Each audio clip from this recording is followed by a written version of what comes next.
had to work out what I needed for this very changed world that I wanted to go back into. And over again, I circled this word enchantment, which seemed to unpack so many different ideas for me about being fascinated and engaged and full of awe and wonder, but mainly feeling like there was a little tingle of magic in the world that I might not fully understand, but that took me back to that almost childhood sense of being drawn deeply into something and playing within that space. Hi, friends. I'm Amy Julia Becker, and this is Love is Stronger Than Fear, a podcast about pursuing hope and healing in the midst of personal pain and social division. Today, I am talking with Katherine May, author of a new book called Enchantment. Katherine is also the author of a book called Wintering, which was a New York Times bestseller and a really popular book a couple of years ago. So you might remember her from that. Although I didn't get to talk to her then because I didn't have a podcast then. But now I do. And I was so excited when I had the opportunity to talk to Katherine about awakening wonder, relearning enchantment, connection to the natural world, living every day with a continual sense of the presence of God. I hope you will enjoy this conversation as much as I did. Well, I am delighted to be here today with Katherine May, author of a new book called Enchantment, Awakening Wonder in an Anxious Age. Katherine, thank you so much for joining me. Oh, thank you so much for having me. So I have lots and lots of questions for you. And I also feel as though we could sit here and spend our entire time together simply talking about the title of your book. I will not spend our whole time talking about the title, but I thought that might be a good place to start. Really, I wanted to just ask you, talk to us about the idea of enchantment and what it was that drew you to that topic and, how you got there. Tell us the story of enchantment, how this book came to into being, but also what you even mean when you say that word. Sure, yeah. So enchantment was a word that kept coming up when I was trying to explain this need I was feeling, and it was against a background of life during and after the pandemic and the lockdowns, where I got to the point where I felt so seized up with brain fog Mm, and burnout that I just couldn't even think straight, let alone make any progress with any projects I was working on or read a book, or like all the basic things had fallen away from me. And I had this strong sense that even though I was not having a great time, I didn't want to return to life as it had been before. Like to mm, some extent, I'd experienced a relief during the lockdowns. The pace of change of the pace of life had slowed down, I should yeah. say, and the thought of going back into the world as it was just filled me with horror. Like I could feel it in my body that I didn't want to spend so much time like in crowded spaces or rushing between appointments. And I had to work out what I needed for this very changed world that I wanted to go back into. And over again, I circled this word enchantment, which seemed to unpack Mm. so many different ideas for me about being fascinated and engaged and full of awe and wonder, but mainly feeling like there was a little tingle of magic in the world that I might not fully understand, but that took me back to that almost childhood sense of being drawn deeply into something and playing within that space. Mm.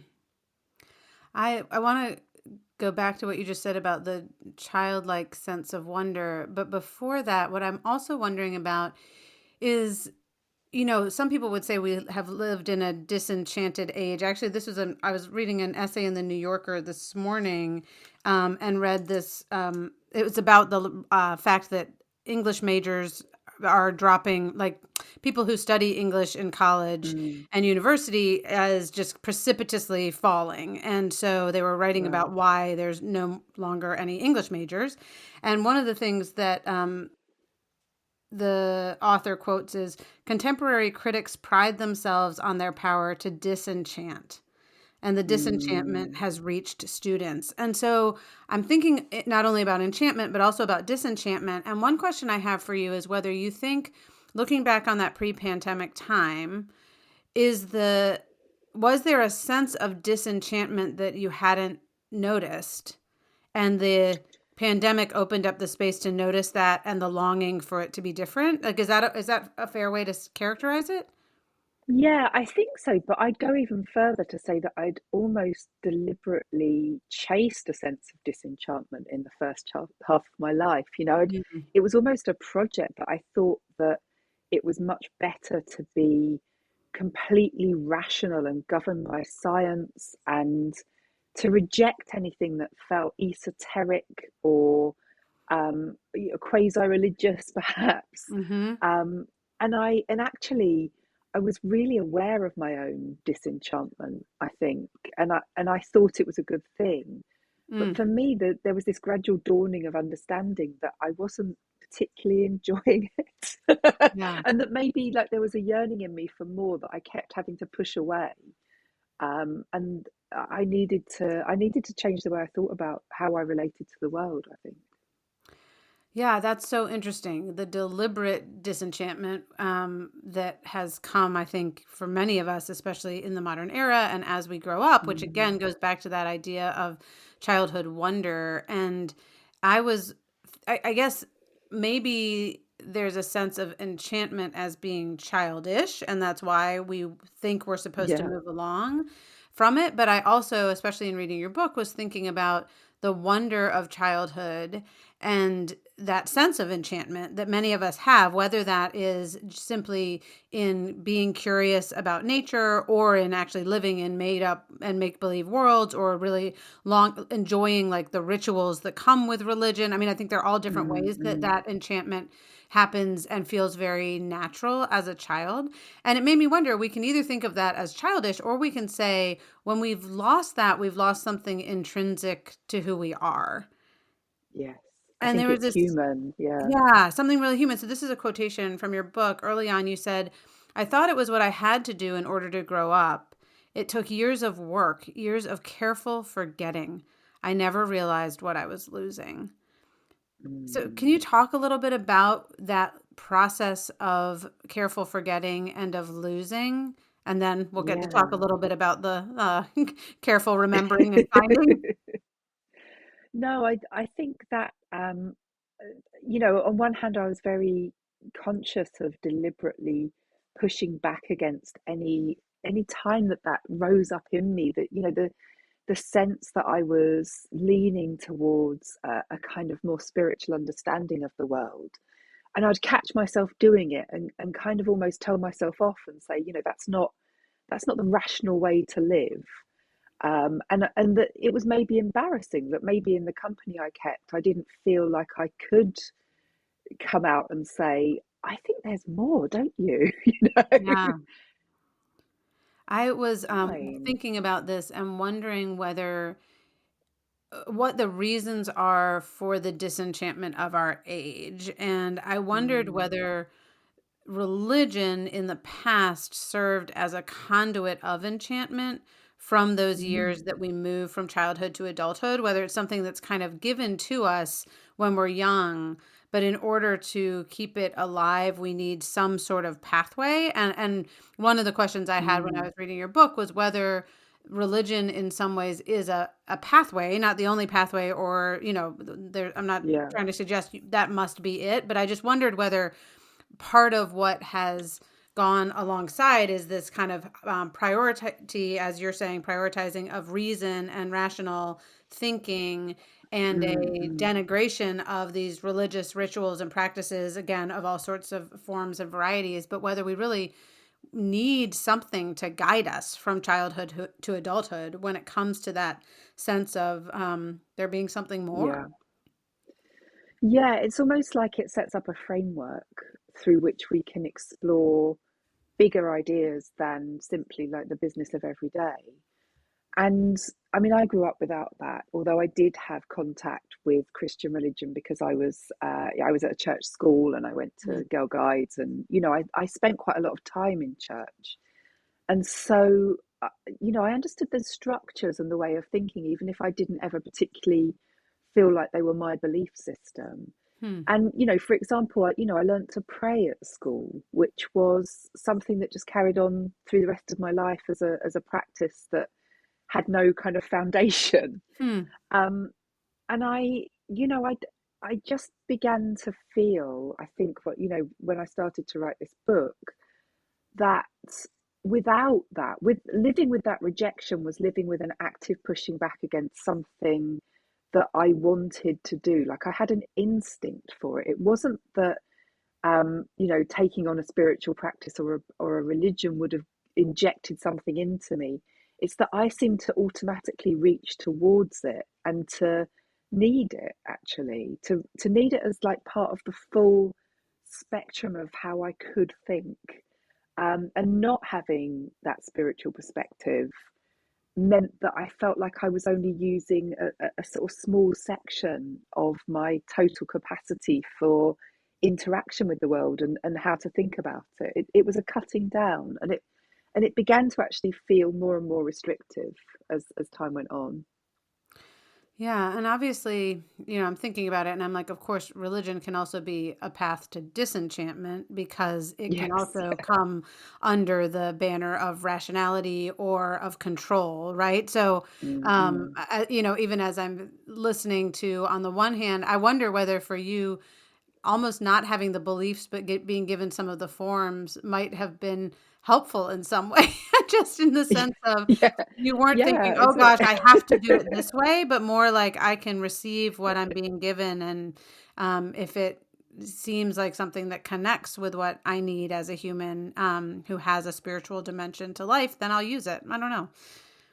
Yeah, I mean it's advantageous because I never had that sense of patriarchal control from it because it wasn't coming from my family. And Hmm. so I know a lot of people that I speak to who grew up with loads of different religions Yeah. are very much against it because that at some point they felt like it, yeah, took excessive control of them, told them what to do, didn't let them develop and explore their own values, for example. I mean, it's certainly not true of all religious people, but I think Yeah. one of the things that's been driving our, secularization or our disenchantment has been this increasingly kind of sharp analysis of patriarchy, really, and Hmm. how, controlled lives have often felt, and how hierarchical systems have felt incredibly oppressive rather than feeling like they're enhancing life particularly. So I didn't have that. I just got to go to church and quite enjoy the atmosphere. I used to when I was at university, I used to sing in the chapel choir 3 times a Hmm. week. And to go into a lit space every night with candle, only candlelight, the most beautiful song, and a sense of peace falling on the room and a sense of intent, to me was absolutely a wonderful space to enter into. But I didn't believe, and so Yeah. that cut me off from feeling like I truly belonged there. Hmm. Yeah, I do think having access to those spaces, I mean, again, there are people who, for whatever reason, still feel cut off even from that sense of peace that you had. And yet I'm Mm, thinking about, walking around through most of the world with a little screen in our hands and not noticing what's around us, whether again that's the natural world or being able to sit and be still or sit and be bored or just experience our own bodies and our communities and environments with a less mediated um, mm, yeah, perspective. And I do wonder, well, yeah. one of the things you wrote early on again was if there were a spirit of this age, it would look a lot like fear. And obviously, Awakening Wonder in an Anxious Age is the subtitle of the book. And so I do wonder about that relationship between anxiety and enchantment or disenchantment, and even just Mm. our modern age. We've obviously got both the COVID pandemic as well as the technological age that we're in. So could you speak a little bit about what relationship you've seen between fear or anxiety and this Mm. longing for enchantment? Yeah, it's really interesting, isn't it? Because we've talked a lot in the last few years about our distractedness, and the way that our screens are pulling us from the real world, if you like, and into this digital space where we're numbed to, you know, the sensory inputs that we'd otherwise be noticing, and also the social interactions that are in the room around us when Yeah. we're busy interacting with, sometimes complete strangers. And I wonder if we don't need to flip that a little bit, flip our understanding of it, because I would see instead that we're fleeing onto our screens to escape something that feels very overwhelming in the real Mm. world. And I think that is, it's complex. I think we're often escaping a sense of conflict, and intergenerational conflict or political conflict that we don't know how to solve, and we've no longer got the comfort to be in disagreement. So we're fleeing onto more common communities online. But Mm. I also think this sense of distraction does come from a feeling of fear, which is maybe quite diffuse, but we feel like something's going to happen. It's profoundly apocalyptic, actually. Like we feel like the end of the world is somehow imminent, whether that's from the pandemic, and clearly that there was a lot to be afraid of there. But also, we're worrying about environmental disaster. We're worrying about, violence, and particularly gun crime, coming and visiting us. There's a big war that, on in the Ukraine that looks like it could well roll into a world war. Yeah. All of those things are terrifying. Like, they're legitimately frightening. Yeah. And it's no wonder that we're struggling to concentrate on the finer things in life when we're literally looking over our shoulder to see what's coming. And so I mean, I agree. Those are all real, and and on some level, the easiest place to flee right now is these devices that we've got. And yet they also, I think, leave us pretty unsatisfied. Yeah. At the end of scrolling through Instagram, I do not feel the same peace that I do at the end of sitting in a contemplative space, even though I am going to scroll through Mm. Instagram every day, and I'm not going to sit in a contemplative Not going to space, stop. right? So Yeah, I, yeah, totally. I am very much a part of this problem, but I'm Me too, wondering, yeah. yeah, about the idea of awakening wonder, and there's another phrase you have of just needing instructions for re-enchantment, and I'm curious to know Mm. what instructions you discovered. Are there instructions for re-enchantment? I wish there was a cheat sheet that you could Yeah. just like hold in front of your nose and it would all be easy. I mean, I began really with just trying to find a way to leave my desk, because I think during the lockdowns, when I couldn't go out, I'd got very used to almost clinging to my desk, even if I wasn't doing anything, but it felt meaningful and productive to have my laptop open and to be looking at something. And I eventually I had the foresight to put a little post-it note above my desk that said "Go for a walk." Hmm. And one day when I was feeling like really lost, I noticed this note and I was like, right, okay, I'm going to go for a walk. And just the act of getting up and leaving the house was actually quite transformative for me. Moving my body, noticing what season I was in. But I walked up to a place near me, which I think really set up the tone for the whole book, because the local authority has installed Britain's newest stone circle uh, on a village green at the top of our town. Hmm. And for me, that took me straight into this space where I was thinking about the clash of all that's happening here. That on one hand, we don't know what we want anymore. I live in a fishing town. We're full of little chapels because the seaside towns where sailors have gone out to sea have always had loads of religious spaces where people can lay down their hopes and fears in between these risky trips out. Yeah. But we're not visiting those anymore so much. And so instead, we've created a sort of facsimile of these ancient structures that we find across the British Isles. But they're kind of hard to love because they're so new. Like, one of the things that we appreciate about them is their ancientness. And that was a really interesting, reflective space for me to enter, because here was I yearning for something more without knowing what that more was, and feeling quite embarrassed to be yearning for it in the first place, Hmm. having no one that I could really share that with. And I arrive in this place that has been made almost as an open invitation to create new meanings. There's no fixed meanings that those stones offer. They are aligned to the equinoxes, actually, or the Mm-hmm. solstices. I can't remember, but they are aligned to some of the kind of major celestial events of the year, but with no given interpretation and no practice laid down over the years to follow. And I think a whole lot landed in me while I was walking through them. I took my shoes off and walked barefoot between Mm-hmm. them. And it made me question a lot of my own assumptions about how I could value, a notion that people had worshipped in a place for a long time.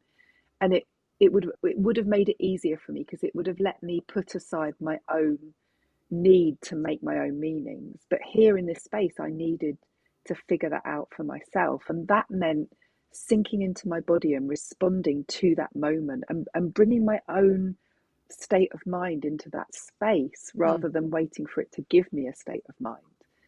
And I found that ultimately quite enchanting, that, that here was I on the cusp of, a new era, figuring it out. And I actually think that uncertainty became like a real guiding light for the whole book.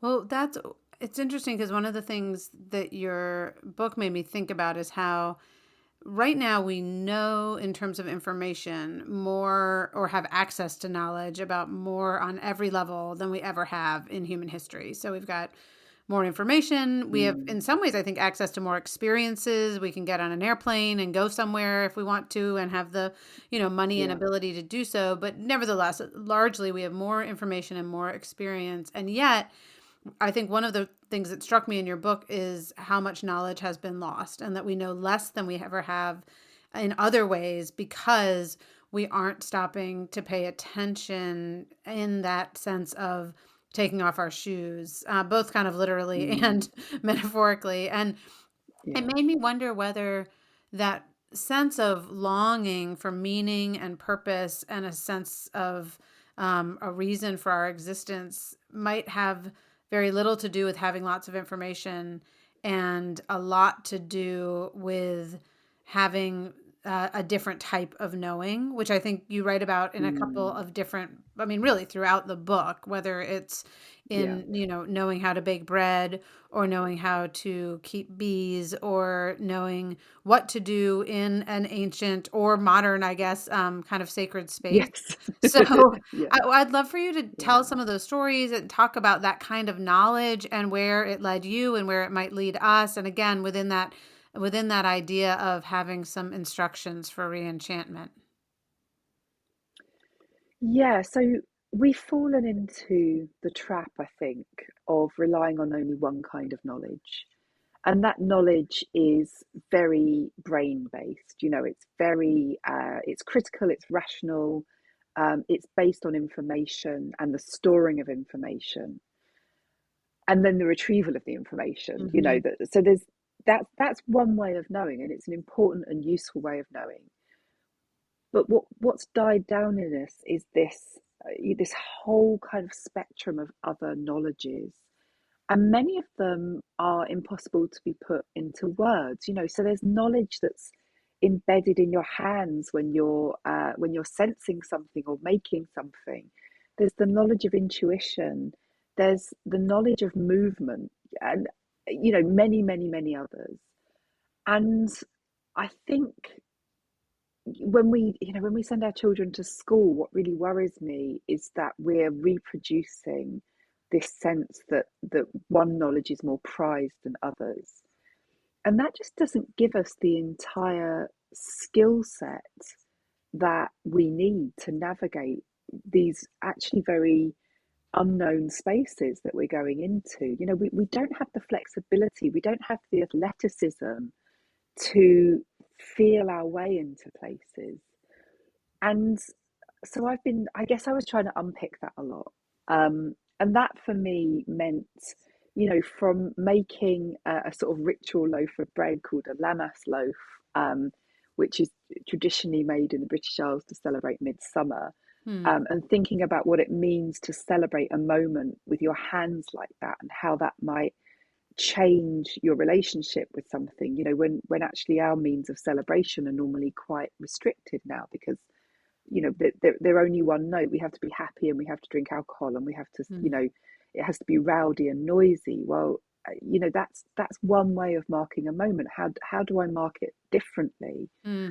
um I also visited a sort of healing well that was that's sort of a part of the pilgrimage route into Canterbury, which is near where I live, and thought about what it means to go and worship at a place, or to go and pray at a place where generations have prayed before. And in that space, it led me into how I behave. Like, it's the place was set up to take me into gentle contemplation, and to Hmm. acknowledge my own beingness in that space.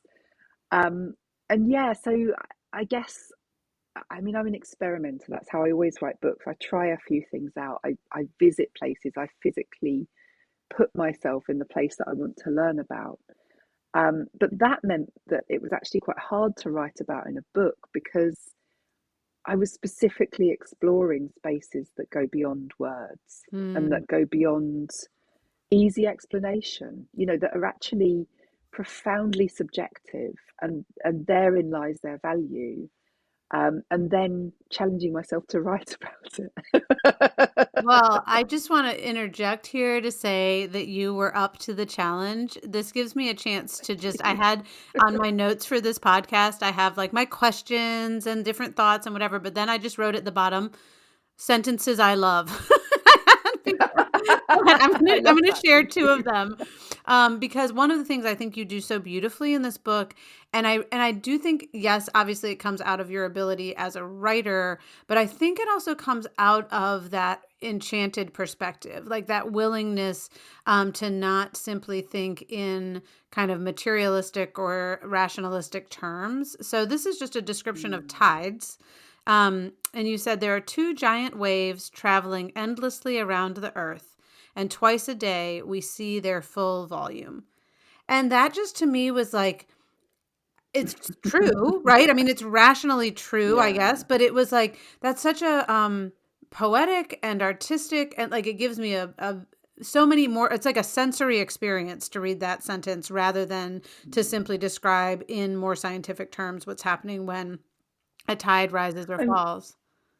I'm really glad, because that was a moment of response from me, really, of standing by the sea and thinking, I have this kind of schoolgirl understanding of how the tides work, but I don't feel it, like, it doesn't Yes. feel intuitive to me how this works. I need to understand it further. And I spent ages researching it, and actually I, found that the language often got in the way of me really getting it, like really getting it on a cellular level. And it was only when I realized that this motion was continuous, Mm-hmm. around and around, two bulges at once. The tide bulges out where it's closest to the moon, and where it's farther away. On one hand, the gravity sucks it towards the moon. I know we shouldn't talk about gravity sucking, but that will do me for now. And on one, the gravity is released at the opposite side, so it bulges out as well. And these two giant waves are continually moving around the planet. So when the tide retreats, it's not that it's moved backwards, it's just that it's lost the moon has lost its grip on the tide, so it sort of sinks back. Mm. And that felt glorious. It's not a kind of factual knowledge. It's an intuitive, instinctive sense of movement, of planetary movement, that feels like a very different form of knowledge to writing a paragraph down in your notebook at school because your teachers dictated it to you, and going, yep, I've ticked that off, I've got this little bit of science. Yeah, that's the shift, definitely. And that's, it's interesting. Um I talk to my kids a lot because they've read the beginning of the Bible. And so they've read Genesis chapter 1, and they've also learned in school about the Big Bang and evolutionary biology, and they're like, "Okay, mom, so one or the other is true, which is it?" And I'm Yeah, like, both are true. And I don't mean by that that there were yeah. literally 7 24-hour periods in which God spoke and this is what happened.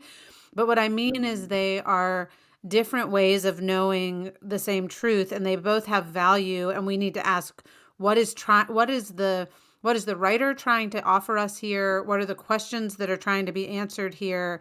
And in order to have, as you just said, like that kind of scientific understanding of how the tides work, I don't know, for the purpose of, sailing a ship, that's different than having that sense of, again, as you said, like the rhythm of it, the feeling of it, mm, and the sense of wonder about it, and the sense of being a part of a universe, a yeah. very, very, very small part, but nevertheless Yes, back. finding yourself in it, right?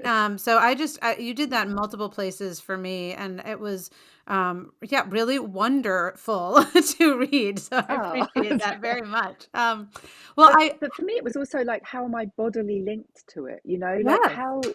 what part do I form in this tide? Um, and it's that sense of feeling your way into the world that I was learning to do, and I'm Mm. still learning. But like that was the shift. Yeah. Well, I love that, and all the different places where you're able to do that, for me as well. And I also loved, so this is, I have what's called a Master's of Divinity, which is one of Ah, those words that, again, you know, yes. Yeah. speaks Tricky back word. Yeah. to the ways in which religion can be, a box rather than a path. But nevertheless, I learned a really fun theological word from you in reading this book, which is, I don't even know if I'm pronouncing it correctly, but hierophany. Is that how you say that word? Hierophany. Yeah, I think Hierophany. so. Yes, as far as I'm aware, Okay. Well, will you yeah, I could be explain wrong. what is hierophany? And will you just talk about hierophany for a minute?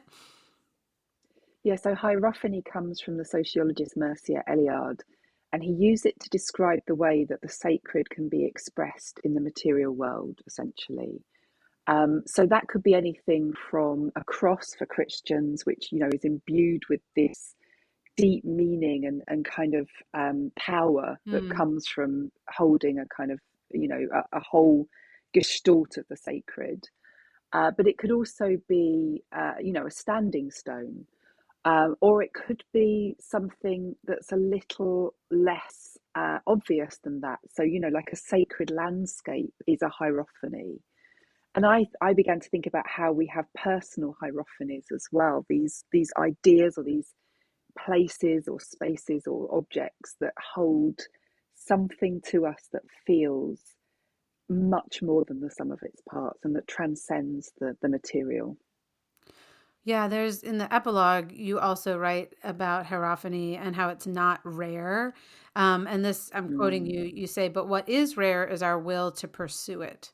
If we wait yeah. passively to become enchanted, we could wait a long time. But seeking it is its own kind of work. And you've said a little bit already about seeking it just from putting the post-it note of take a walk, right? And giving us some descriptions of ways in which you've sought it. But do you have anything more to say about what it would mean for us to not wait passively to become enchanted, but to actually begin to seek the hierophanies that I think exist within us and all around us all the time, if we, this is kind of quoting Jesus, but have eyes to see it. Yeah, no, absolutely. I mean, and actually, I'd go further and say I don't think it'll ever come to us if we don't go looking. It's an artifact of our attention, and in order to really feel that hierophany or to feel that sense of enchantment, we need to train our attention gradually. Like it can't come to us in one go. There isn't a shortcut to it. We can't buy our way into it. And all of that sounds obvious as I'm saying it, but actually quite often we believe those things. We believe that we will only find awe if we go to a special place that we pay good money to go to, and we'll have a more awe-inspiring experience if we pay more money for it. Or we must travel halfway around the world in order to experience a place that's really magical. Like I wonder how many people living here, listening to this, if I said, think about what you think about Tibet, and think about whether you think that is a more special place than the place you live in now. And I bet if people were honest with themselves, a load of them would say, yeah, all right, I did kind of think that Tibet was had some special Yeah. stuff going on. Yeah. Um, I I don't think that's true. I think the difference between Tibet and my back garden is that lots of people believe that Tibet is special, and so they direct their attention to it. They spend time thinking about it and treating it carefully and Mm-hmm. reverently. That's not to say there's anything wrong with Tibet at all, but actually, I can make that space in a corner of my house or on my own front step or in an alleyway behind it, which, I write about in Enchantment.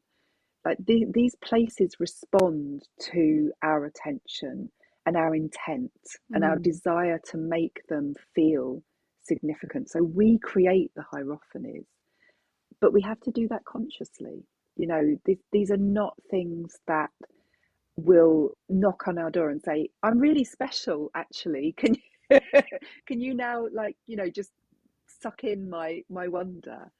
Um, it's an act of our noticing, and once you start doing that kind of noticing and start paying that kind of attention, it becomes really addictive and really irresistible, because the world begins to glow with a sort of magic, and it becomes possible.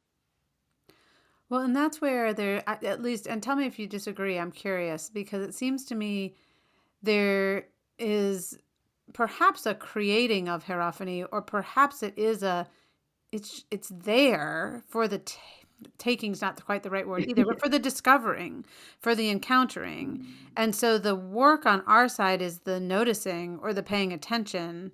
But it's yeah. present, and it's just something I think that I'm missing a lot of the Mm. time. Yeah, and I think both. I mean, I think there are some places that are, waiting for our attention again, and but there's also work for us to do in creating new spaces that meet Mm, our current needs. Um, yes. so Okay. yeah, I mean, to go back to standing stones, it's irresistible to step into those places and think about them as ritual spaces, and to find them quite awe-inspiring because of the amount of time they've stood. Um, but actually, we have new needs now, and we're inhabiting new spaces and new kinds of spaces. And a really important question for us is, how do we imbue those with that same sense of wonder? And that's complicated, right? Because one of our first instincts has been to borrow artifacts from other cultures that we don't fully understand Mm, in order to add that in, to burn a certain kind of incense that we know some other spiritual community uses, or, to dress them with kind of borrowed religious symbols that we right. don't really understand the depths of. And that's been called out as problematic in the last few years. And I Hmm. think one of the reasons that's problematic is that, quite aside from the borrowing, we often only like steal the good half of them, the half that tells us we're okay and everything's fine, Mm, and we ignore the you know the more tricky demands on us, like the more tricky moral demands that mm, say to us that we owe a sort of debt of service in return, or that we have to look very carefully at our own behavior and our own thoughts to judge them as harshly as we often judge other people. mm. um and so, yeah, I there is there is a need now, and I don't have the answers for this, but I love the idea of being part of the finding of this new path. There is a need for us to create spaces that are adapted to this age, and to create structures of thought that that actually challenge us to be our higher selves within those spaces, according to our current moral beliefs and not according to moral beliefs that we're no longer comfortable with. And have you found any of those spaces or practices along the way? Well, I wrote in Enchantment about my time spent in a retreat, an online retreat. So it's kind of nice that this is a digital space, Yeah. with a Buddhist organization called the Zen Peacemakers. Hmm. Um, and they hold regular, what they call bearing witness retreats, where they invite people to join them to immerse in an act of understanding of, I mean, they're normally historical injustices. Hmm. So they hold retreats around things like homelessness, Native Americans, the Holocaust, and the one that I attended was about Yeah. slavery in America in particular. Yeah. Um, and that was so interesting to me as a way of forming a very different kind of congregation, like a dispersed congregation, and about encouraging engagements in, really difficult, critical spaces. And the way that that was achieved was by asking us to break down our assumptions that we brought into the room. So asking us to step away from what we thought we knew and to enter a sort of an attitude of unknowing, and to allow ourselves to be remade again in the light of new evidence and of hearing voices that we hadn't heard before. Mm. And I felt like I was intruding a little on a space where Americans were reflecting on their history of slavery, but it did make me reflect very deeply on my own country's colonial history, which, has led to sort of, similar and different outcomes through different means, and how easy it is for me to disengage with that and see it as in the deep path, while judging another country for, for doing essentially the same thing. So it took me into a, a really a really challenging place, actually, but also a deeply spiritual place where I felt held and supported, and I felt like I was holding and supporting other people. Mm. And I would love to offer that up as one of the possibilities for ways that we can start to practice into the future.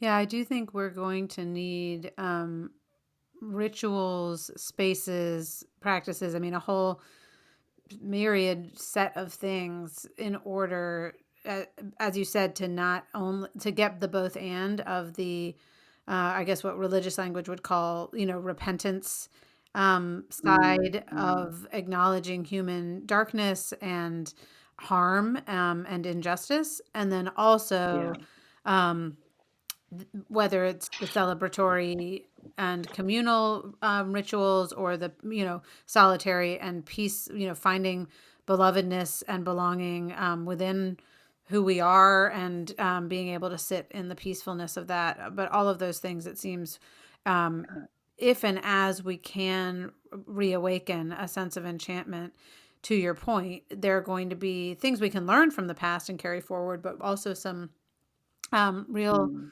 need for new spaces and new ways of doing that. I had one. Yeah, I Yeah, go ahead. mean, oh, sorry. No, your Sorry, turn. carry. Well, I mean, it's quite exciting in lots of ways, because actually we do get to carry some things forward, but you know, we are being offered at the moment a global perspective composed of millions and billions of voices that we've never had the opportunity to really hear before. Like, one of the really painful things about that experience is we can't possibly process the level of pain we're hearing, and the kind of multiplicity of that. But our intent, I think, is mostly really good. Like, even though we're overwhelmed by it, even though we don't always react well in the face of it initially, even though we don't know what to do with it, we are feeling that calling of humanity on a global scale, and it's actually really exciting to make new practice within that. Mm. Well, and that leads me to what I guess at this point will be my final thought or question for you. This is a quotation from the middle of the book. Talking to God does not require faith, but practice. It is a doing rather than a believing, an act of devotion reciprocated in the same way it is made, mutely, through the hands and the feet, the myriad attentions of the body. And I wondered if you could just say a little bit about that sense of not needing faith and belief, but practice and devotion. And there's some, it seems, regularity, and I don't know. I guess I also think there is some faith in practicing something, like kind of inherent within it, but Yeah, not sure. not the same type of faith as that which is believing a set of propositions about a divine being. I get that. But yeah, Yeah, that's what right. Yeah, that's yeah. yeah, can you just say a little bit more as we kind of come to a close here, but about what it looks Mm, like to continue to practice these acts of devotion um, in and through our bodies and through our attention, and how that Mm. actually is a crucial aspect to enchantment. Yeah. So what I was talking about in that passage was the challenge of the challenge that I faced of having this profound sense that there was a God, but not having any knowledge or understanding of what that meant, Mm. and not having any kind of fixed meaning about what that God thought or like wanted me to do, or or the form that they took, And so I found that the best thing I could do was just to keep returning to that sense of something sentient being there, and abandoning the desire towards fixed meanings around it. Mm-hmm. And also thinking about how an entity like that would receive my communication. And I didn't think it would simply be through words. I felt like there were other ways to worship and to pray and to make contact with that sense of prayerfulness rather than prayer as an object. Mm-hmm. And so, yeah, I think you're right. It takes a kind of faith to keep returning to enacting that.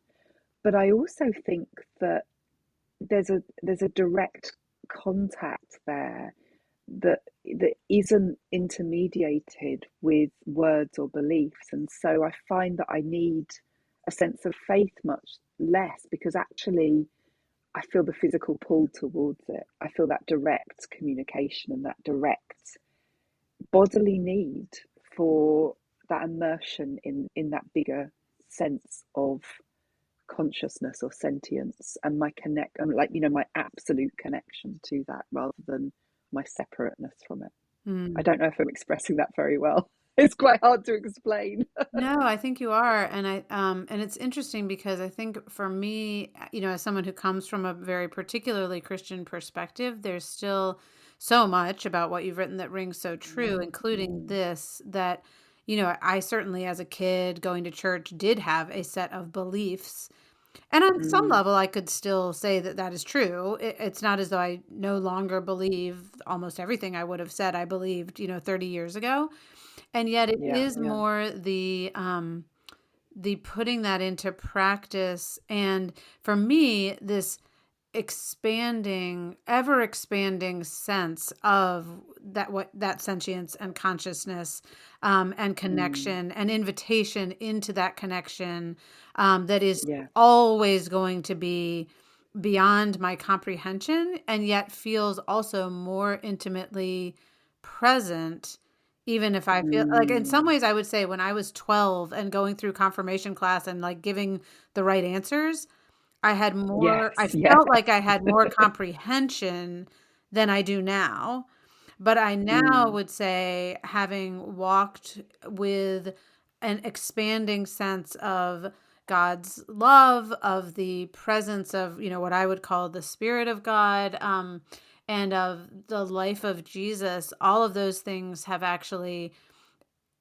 decreased my comprehension, but expanded yes. my sense of kind of intimate belonging, Yeah, So that's where I just really yeah. connected to that sense of talking to God does not require faith, but practice. Mm, And that sense of being, yeah, present to an unknowable and yet intimate, being who, who, you know, yeah, yeah. who is always there. I love that idea that as we get older, we can deepen our relationship with that, with that sense, that actually it takes experience to keep returning to it, but also that we can get much more comfortable with uncertainty and not knowing as we get older. Whereas maybe as children, we want to master it very quickly. Mhm. And actually, I've learned to let go of my own mastery of anything as I've got older, and that's a real pleasure. Yeah.